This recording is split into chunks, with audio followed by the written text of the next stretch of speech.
NABH assessment के दौरान assessor अक्सर एक बहुत महत्वपूर्ण सवाल पूछता है। क्या आपके हॉस्पिटल में सभी पेशेंट्स को समान क्वालिटी की केयर मिलती है? क्या private room, general ward, cash patient या इंश्योरेंस पेशेंट के ट्रीटमेंट में कोई डिफरेंस तो नहीं है? NABH का प्रिंसिपल बहुत क्लियर है।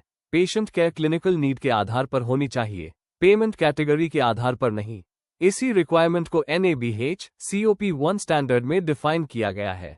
आज की ट्रेनिंग में हम समझेंगे COP1 स्टैंडर्ड क्या कहता है, असेसर हॉस्पिटल में क्या एविडेंस चेक करता है, हॉस्पिटल्स कौन सी कॉमन मिस्टेक्स करते हैं और हॉस्पिटल को COP1 कंप्लायंट कैसे बनाना है। COP1 क्या है?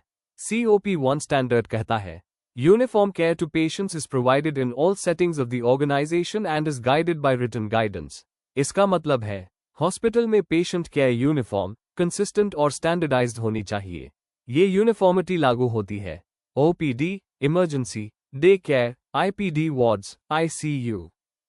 COP1 के ऑब्जेक्टिव एलिमेंट्स। COP1 में मुख्य एलिमेंट्स शामिल हैं written guidance for uniform patient care, standardized patient identification system, evidence-based clinical practice guidelines, clinical care pathways, multidisciplinary care planning, safe telemedicine services।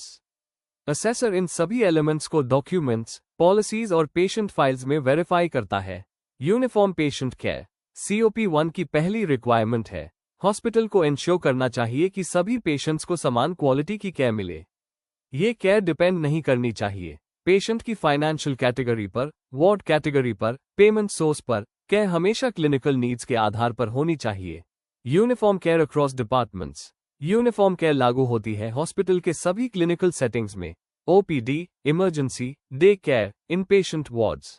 अगर एक क्लिनिकल कंडीशन के लिए ट्रीटमेंट कई सेटिंग्स में दिया जाता है तो ट्रीटमेंट प्रोटोकॉल सेम होने चाहिए। Example of uniform care. उदाहरण, अगर पेशेंट को न्यूमोनिया है तो general ward, private ward, ICU, इन सभी सेटिंग्स में ट्रीटमेंट डिसीजन क्लिनिकल गाइडलाइंस के अनुसार होना चाहिए।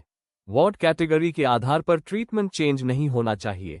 यूनिफॉर्म पेशेंट आइडेंटिफिकेशन COP1 का एक कोर रिक्वायरमेंट है। हॉस्पिटल में यूनिफॉर्म पेशेंट आइडेंटिफिकेशन सिस्टम होना चाहिए। 2 पेशेंट आइडेंटिफायर्स। पेशेंट आइडेंटिफिकेशन के लिए कम से कम 2 आइडेंटिफायर्स यूज करने चाहिए।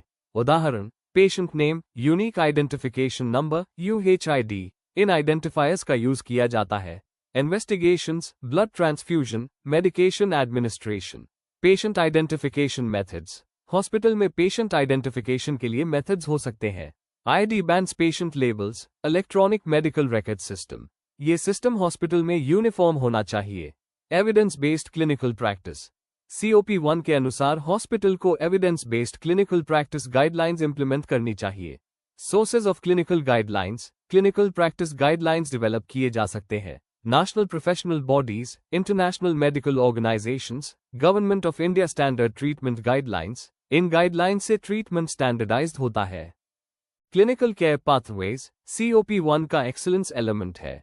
Clinical care pathways. Clinical pathway एक स्ट्रक्चर्ड ट्रीटमेंट प्लान होता है जो डिजीज मैनेजमेंट गाइड करता है, ट्रीटमेंट स्टेजेस डिफाइन करता है। Clinical pathway development.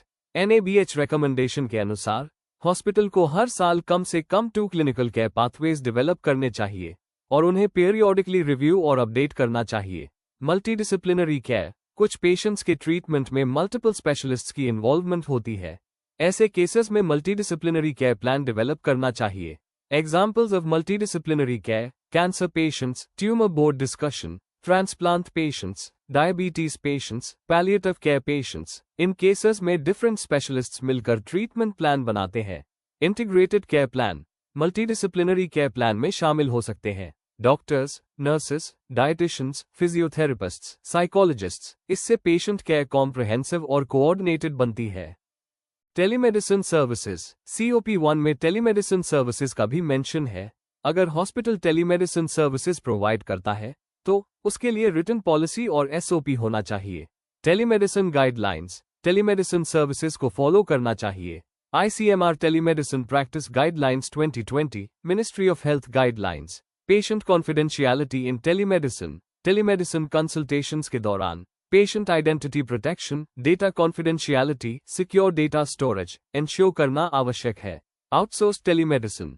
अगर टेलीमेडिसिन सर्विस आउटसोर्स्ड है तो हॉस्पिटल के पास MOU अग्रीमेंट होना चाहिए जिसमें सर्विस रिस्पॉन्सिबिलिटीज क्लियरली डिफाइंड हों। कॉमन एनसी इन COP1।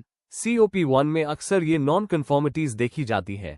क्लिनिकल गाइडलाइंस अवेलेबल नहीं है, पेशेंट आइडेंटिफिकेशन सिस्टम वीक है, क्लिनिकल केयर पाथवेज डेवलप नहीं है, मल्टीडिसिप्लिनरी केयर प्लानिंग डॉक्यूमेंटेड नहीं है, टेलीमेडिसिन पॉलिसी अवेलेबल नहीं है। COP1 कंप्लायंट कैसे बने?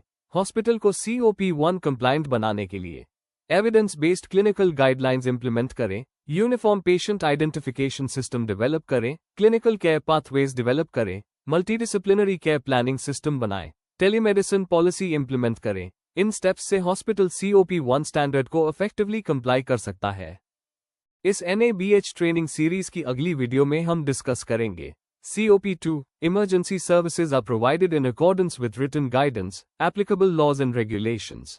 अगर आप NABH standard step by step सीखना चाहते हैं तो वीडियो को लाइक करें, चैनल को सब्सक्राइब करें, नोटिफिकेशन बेल ऑन करें ताकि आप आने वाली ट्रेनिंग वीडियोस को मिस न करें। Medi quality partners, your trusted NABH guide. धन्यवाद।